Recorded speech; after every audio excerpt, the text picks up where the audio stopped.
The theater! Contains a stage, backstage. Sure. Issue the power order. Hirelings begin work on a theatrical production or concert.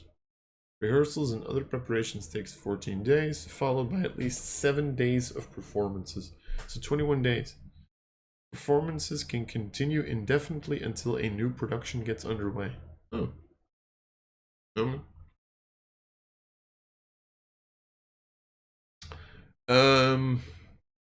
The player character can contribute to a production in the following ways.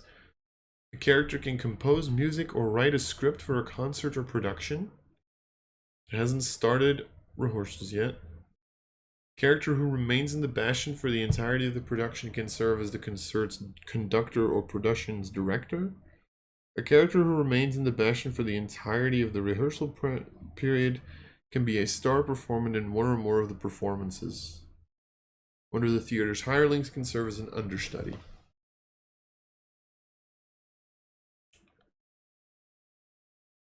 At the end of a rehearsal period, each character who contributed to the concert or production can make a DC 15 Charisma performance check.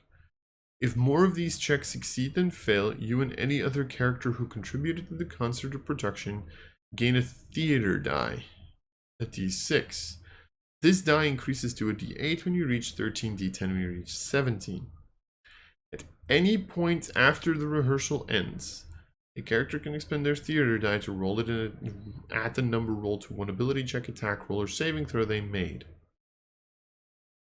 If a character hasn't expended their theater die before gaining another, their first die is lost. So you get... So what you're saying is you get a bardic inspiration for 21 days.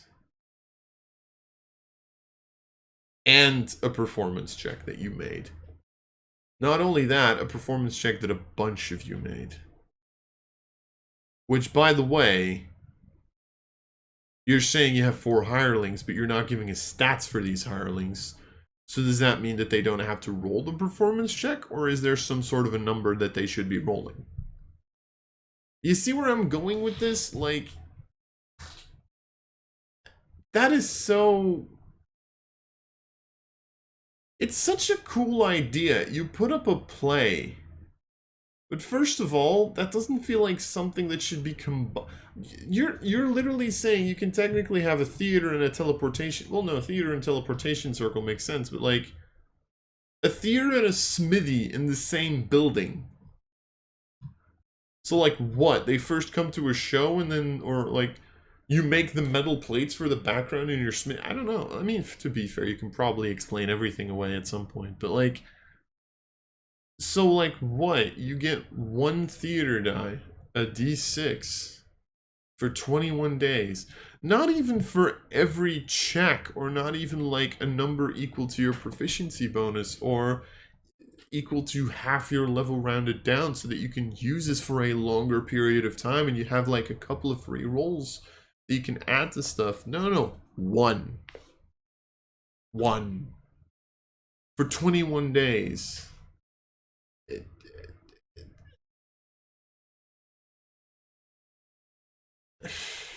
No. Sorry, no. 21 day, like... Because you have to be a part of it. I don't know. No.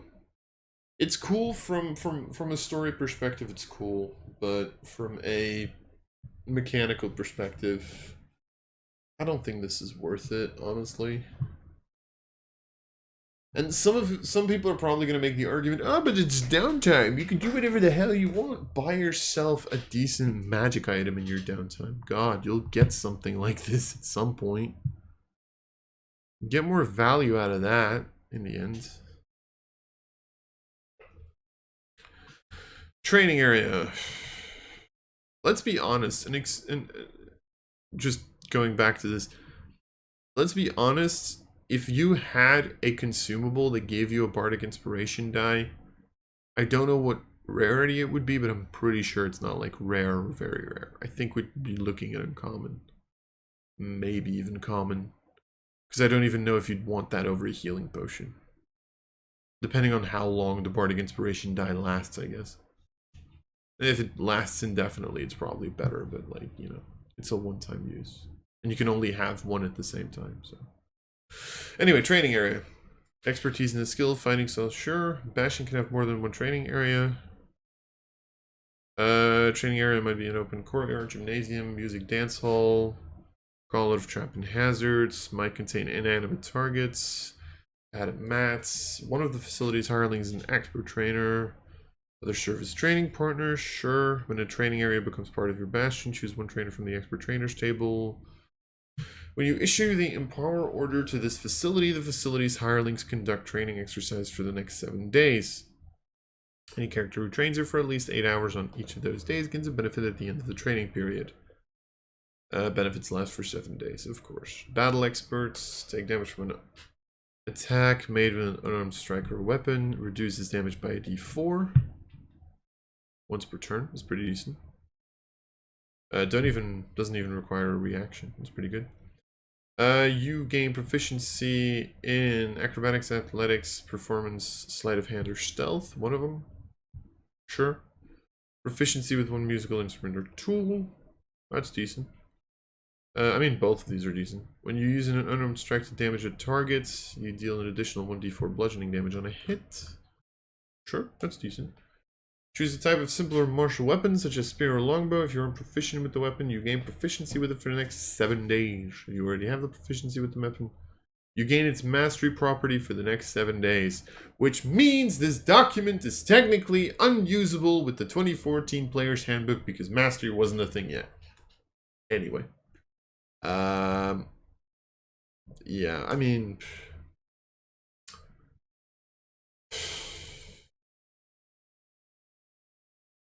It's a small bonus for 7 days, right? I honestly still feel like Marshall got shafted in this, but... Like, it's a d4 damage on unarmed strikes, so this is purely monk and tavern brawler. Battle expert, it's like, battle expert is pretty good. They don't say if this is before or after resistances. They should add that. Okay, trophy room. Oh, this was something I was curious about, because they mentioned this with the capturing. Room houses collections of mementos, weapons from old battles, gifts from benefactors, mounted heads of slain creatures, trinkets plucked from dungeons, ruins, trophies passed down from ancestors. When you use research, commission the facility's hireling to research a topic of your choice, or you do this research yourself. Topic can be a legend, any kind of creature, famous object. Topic need not be directly related to the items on display in the room, as the trophies provide clues to research a wide variety of other subjects. 7 days of work. Research concludes. You obtain up to 3 accurate pieces of information about the topic that were previously unknown to you. DM determines what information is learned. Commission the facility's hireling to search for trinkets. Work takes 7 days. Roll a die. Odd finds nothing useful. Even finds a trinket. Is the first time we had like an even or odd roll, wasn't it odd succeeds and even doesn't? Because if every single if this changes, that's going to be confusing. I prefer that to be consistent. So just, I think there was one instant where it was like odd succeeds and even fails, but yeah. As a okay, so you can decide what the trinket looks like. Roll on the trinket table. As a magic action, a creature can use a trinket to cast a particular spell requiring no spell components. Choose a spell. Okay, so pretty much you just get, you have a 50% chance of getting a trinket, which can cast Clairvoyance, Death Ward, Find Traps, Locate Creature, Magic Weapon, Remove Curse, or Speak with Dead. With no limit to how long. Wait, this... So this you allow for longer than 7 days.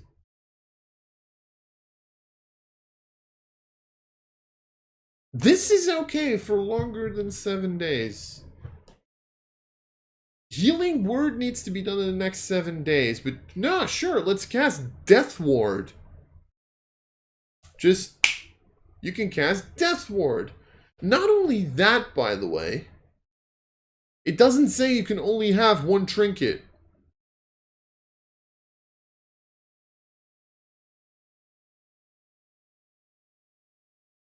It doesn't even say, I was thinking maybe the trinket can only be used in the... This is insane! You can just farm Death Ward trinkets. What level is this? 9! You can just farm Death Ward trinkets with this. The hell? What is this bullshit? Okay, sure. It's not even a prerequisite. So what? You can have a fighter? You can have a fighter just cast Death Words in action with a trinket. Don't get me wrong, I don't mind fighters being able to cast it, it's just... There's literally no limitations on this. But there's limitations on literally everything else, which feels weird for a level 9 bash. No offense, I prefer a bloody trophy room over the demi-plane. And that's level 17. I don't know, like, yeah. Oh well.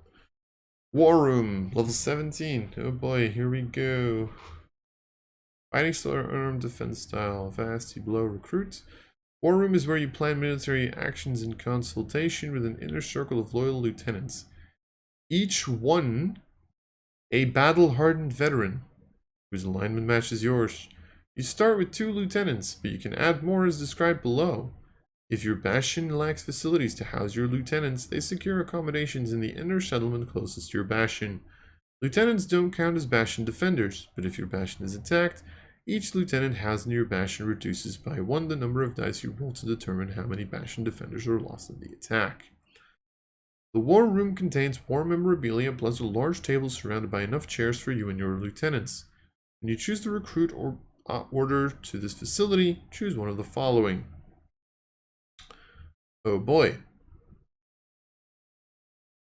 You gain 1 new lieutenant. You can have up to 10 lieutenants at any time. 10! 10! 10 veterans! Aren't veterans like CR2?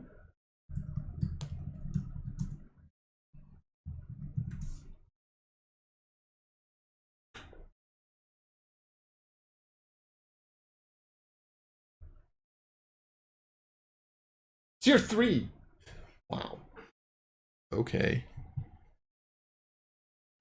And then you commissioned one of your lieutenants to assemble a small army. Each lieutenant can muster 100 guards in 7 days. Reduce that number to 20 guards if you want them to be mounted on riding horses. It costs you 1 gold piece per day to feed each guard and each horse in your army. Whenever the army goes, it must be led by you or at least one of your lieutenants. The army also disbands if it goes 1 day without being fed. Otherwise, the army remains until it is destroyed, or you command it to disband.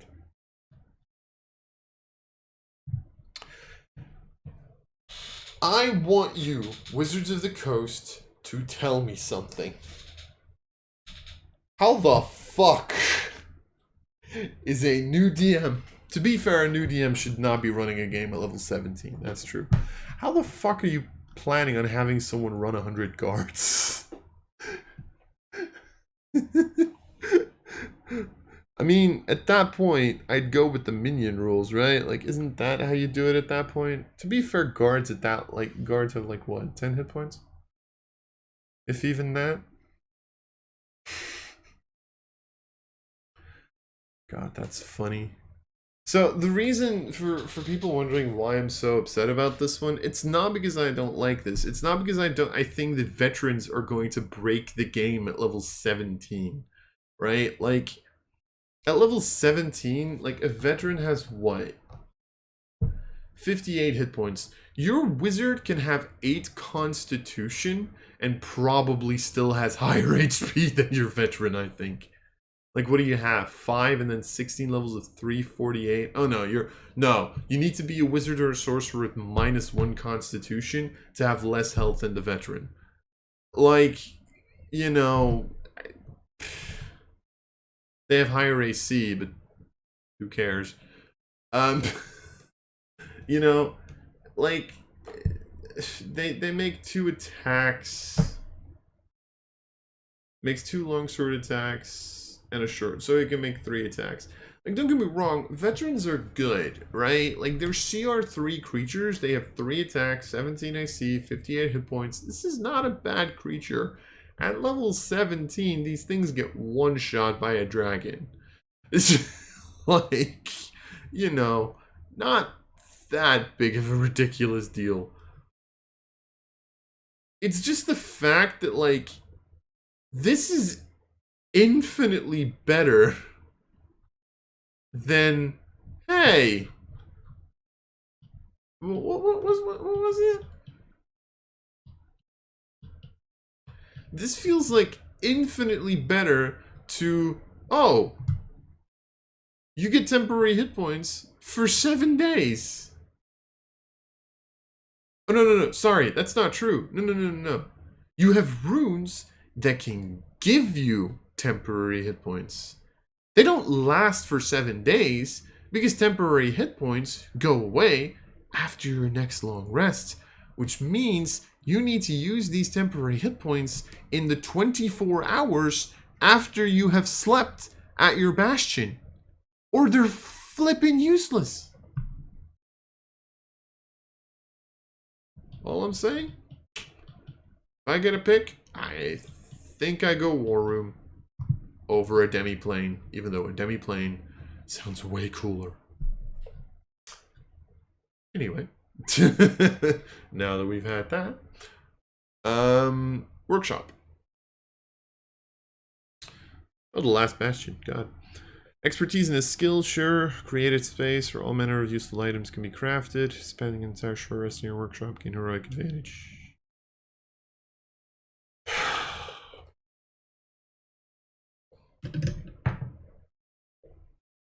Look, you guys, I know I'm ripping on heroic advantage. I know. I really know. I really know. And it's just, I actually think this is more PTSD of like you get heroic advantage after you've rolled a natural 1. It's probably PTSD from that. I don't like features that give heroic advantage. Wasn't your entire point of inspiration in heroic advantage that it was a role-playing reward? It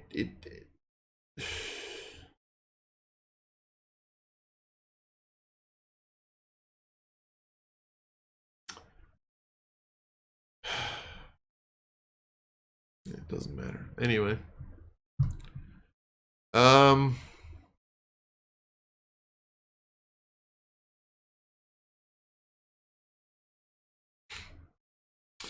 It's like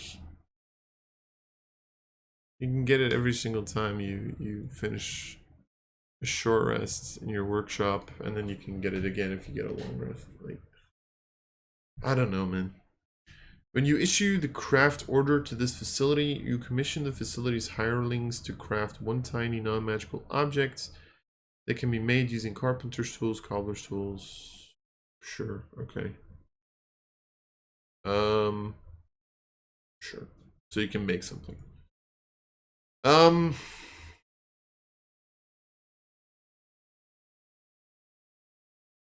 Yeah. Anyway. Okay. Fall of a Bastion. If a character issues no order to their Bastion for a number of consecutive Bastion turns equal to the character's level, typically because the character is dead or otherwise out of commission, the hirelings abandon the Bastion and the site is eventually looted. If the character returns later, they have the option to start a new Bastion, perhaps building it amid the ruins of the old one. The character can give up their Bastion any time, releasing the Bastion's hirelings and abandoning the location.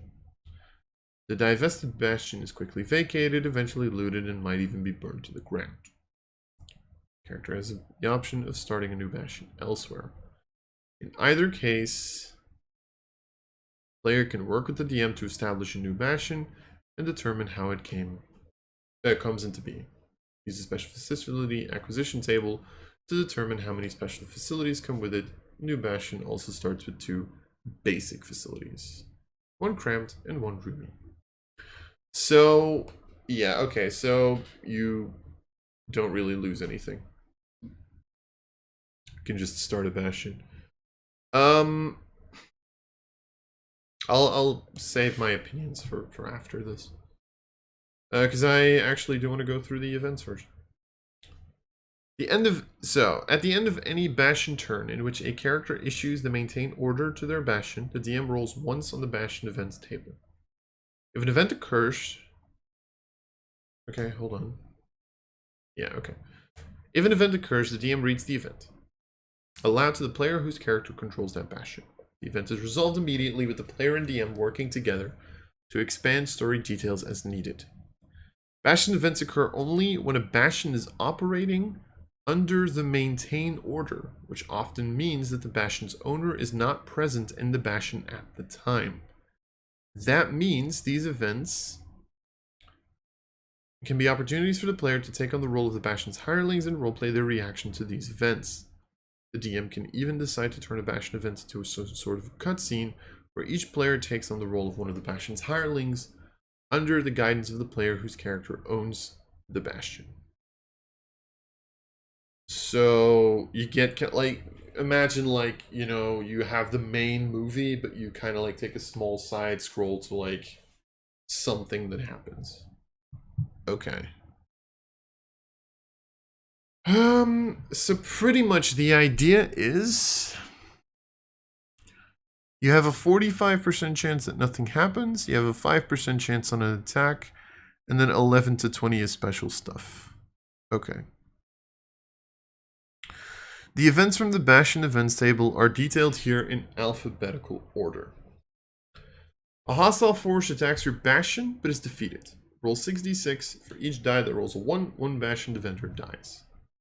Remove these Bastion defenders from your Bastion's roster. In addition, one of the Bastion's special facilities, determined randomly, is damaged and forced to shut down. If the Bastion has no Bastion defenders, or if no Bastion defenders are left after the attack, a second special facility is also shut down. Special facility that's shut down can't be used on your next Bastion turns, after which it is repaired and made operational again at no cost to you. A special facility that is shut down generates no Bastion points when you issue the maintain order. Okay. So 6d6, but you have a couple of abilities that lowers that, and 6d6 every single time someone dies on a 1 means on average 1 Bastion defender dies. So pretty much if you have 12, like if you have 7 of them, you guarantee it. If you have like 3 or 4 of them, you're probably pretty safe. Unless the luck of the devil comes after you, which is possible. Also, do realize it says, or if no Bastion defenders are left after the attack, which pretty much means even if you roll 1 on your d6s and you have 1 Bastion defender, you still lose that second facility. So, yeah. Okay. Criminal hireling. One of your Bastion's hirelings has a criminal past that comes to light when officials or bounty hunters visit your Bastion with a warrant for the hireling's arrest. You can retain the hireling by bribing a bribe of 1d6 times 100. Otherwise, the hireling is arrested and taken away. Otherwise, the hireling is arrested and taken away. If this loss leaves you one of your facilities without any hirelings, that facility can't be used on your next Bastion turn. Okay. 2d4 Bastion turns points if you spend 500 gold pieces to host a festival. Fund the research of a powerful spellcaster or appease a domineering noble. Sure. Friendly visitors come to your bastion seeking to use one of your special facilities. They offer 1d6 times 100 gold pieces for the brief use of that facility. For example, a caravan might want to use your workshop to repair its wagons and traveling gears. Oh, pretty much you just get 350 gold pieces on average, and other than that, nothing happens. Okay. Sure. Honored guests. A guest comes to stay at your bastion. Work with your DM to determine their identity. Roll an honored guest table or choose one of the options from that table. Renowned guest is grateful to stay at your bastion, gives you a letter of recommendation to use. Okay. Guest requests sanctuary while avoiding persecution for their bleeds or crimes. Leave before the next bastion term to give you a gift of 1d6 times 100. Guests or a group of mercenaries give you 4 additional bastion defenders. They don't require a facility to house them, and they stay until you send them away or they're killed. Okay. The guest is a dragon or some other flying monster that perches atop your bastion until the next bastion turn, unless it's killed or driven off. It is indifferent towards others, but it turns hostile if it's threatened or attacked. Might be able to bribe the creature not to leave on your next bastion turns. Work with the DM to determine.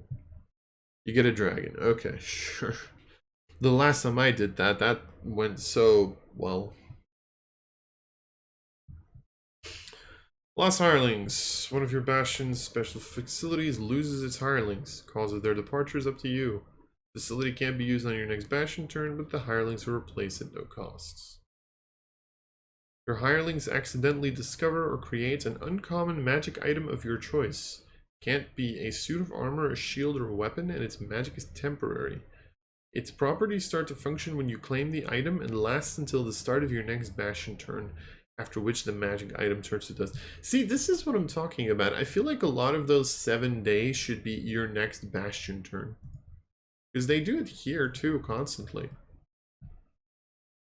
Refugees. A group of 2d4 refugees fleeing from monster attacks, natural disaster, come to seek refuge. If your bastion lacks a basic facility large enough to house them, the refugee camps right outside the bastion. Refugees offer you 1d6 times 100 gold pieces as payment for your hospitality and protection.